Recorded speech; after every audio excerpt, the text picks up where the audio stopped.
Hi there. Thanks for stopping by today. Today we're going to go on and add to the series of my hot glue gun pearls and the hot glue gun embellishments, adding another video to it, and this one is kind of a cross between the embellishments and the pearls put together. And we're going to think a little bit outside your craft supply box. That's why you're actually looking at fishing line. This is a 30-pound weight fishing line. There's like 250 yards on this thing. It's just a clear, I don't know if it's nylon or plastic, really what it is. But I got this particular one at Walmart for like $2.50, something like that. But that's what we're going to be using today, along with our trusty glue gun.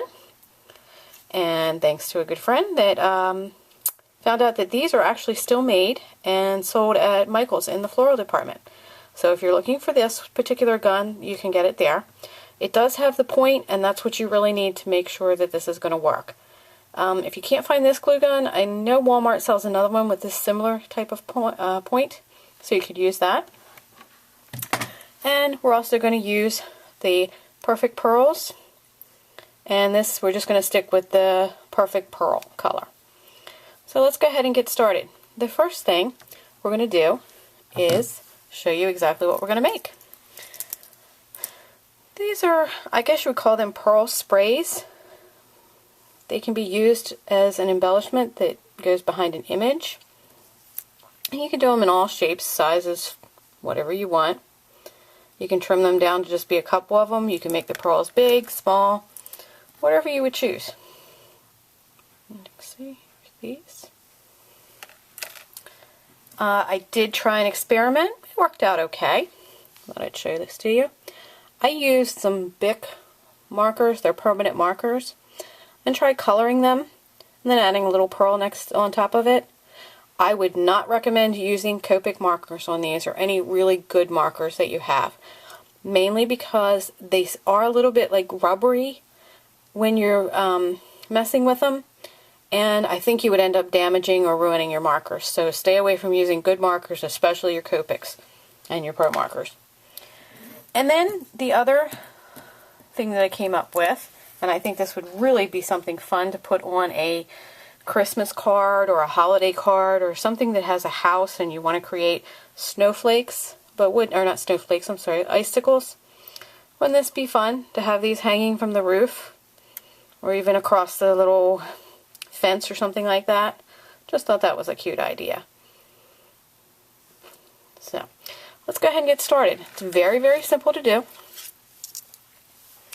What you're going to do is cut a couple pieces of your fishing line, and it's hard to see on here because it is clear, so I'm just going to put a piece of tape at this end of it.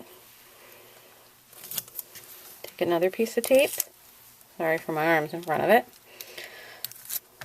Tape it down. You want to make it as taut as possible, kind of like a guitar string taut. And we'll go ahead and put another one down.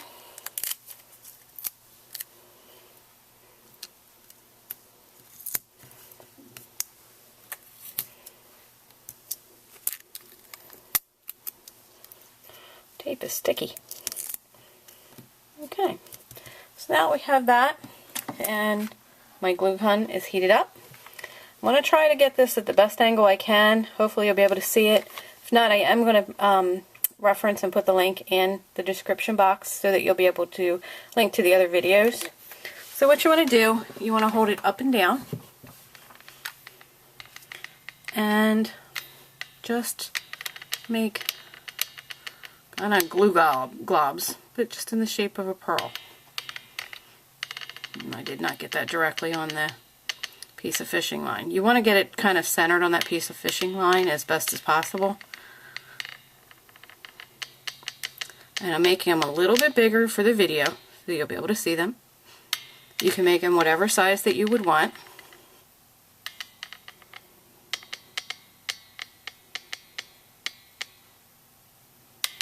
Okay. I did that one one-handed, so it's a little wonky. Okay, and now we're going to do the icicles. You can start from the bottom and go down and bring it up to that fishing line. take a little bit shorter one, because of course icicles are never the same. And if I was to go from there, I could go down and get a long one.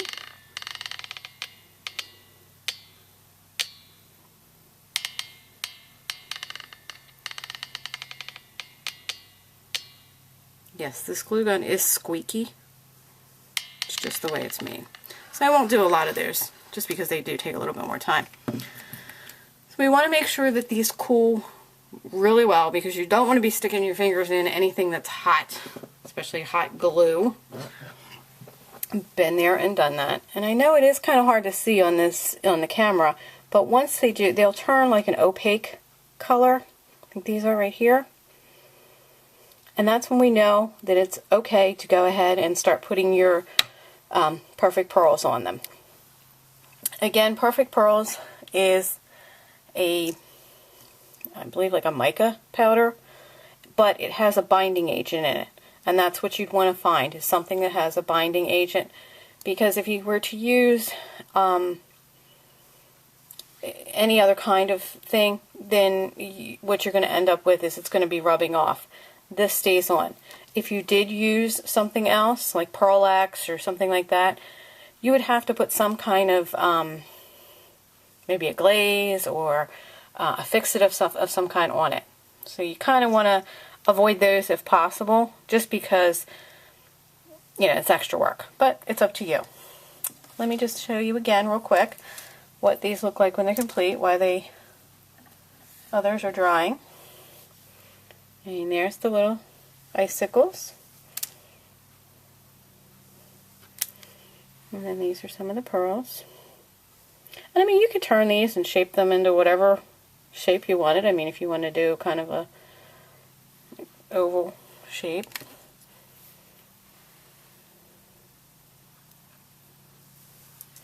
And again, I'll show you the one that I put some color on. I still would highly recommend not using a good marker, because I really think you could damage them. And I can't say that it covered all that well, because of it being somewhat like rubbery. So, okay, let's go ahead and move on to at least getting the dotted ones covered. You're just going to dip your finger into the Perfect Pearls. You could always use a brush if you want. Doesn't matter.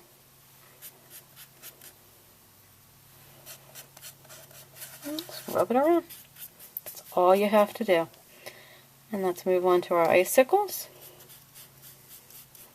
Now I will say, you want to make sure that these are good and dry before you start popping them up, because you want to make sure that you don't pull them off your fishing twine. Okay. Let's go ahead and put the lid back on this so we don't have a catastrophe with that. So I'm just going to peel this tape back up. And then I'm just going to gently pull them up.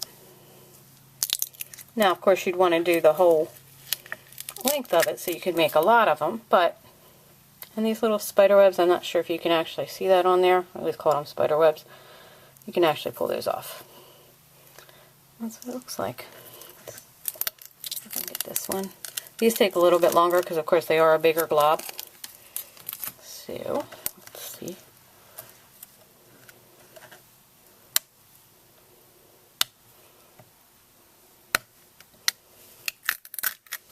There you go.